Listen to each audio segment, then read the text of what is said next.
एक दुखी औरत की आंख से एक आंसू टपका। पास बैठी एक मजबूत मक्खी तुरंत उड़कर आई। उसने आंसुओं से भीगे पैरों से जल्दी जल्दी अपना नाम लिख दिया।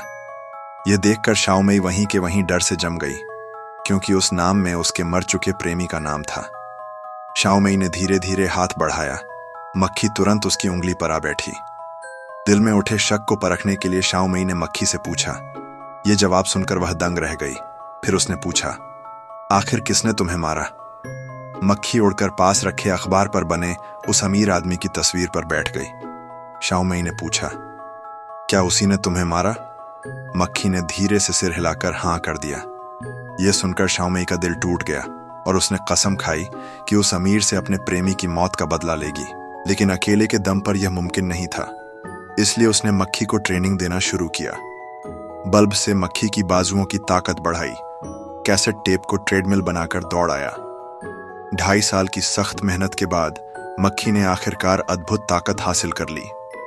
फिर दोनों ने मिलकर बदला लेना शुरू किया। एक रात जब शांगबियाओ सो रहा था, मक्खी ने पूरी ताकत से जलती हुई सिगरेट उसके बिस्तर की चादर पर धकेल दी। जब तक शांगबियाओ को होश आया, आग फैल चुकी थी, लेकिन उसके गुर्गे समय पर पहुंच गए और आग बुझा दी।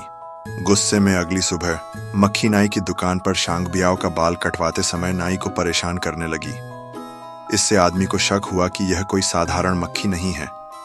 उसने घर भर में जहर वाली दवा छिड़क दी, लेकिन चालाक मक्खी ने दवा के दानों को उठाकर एक एक करके शांगबियाओ के शराब के गिलास में डाल दिया।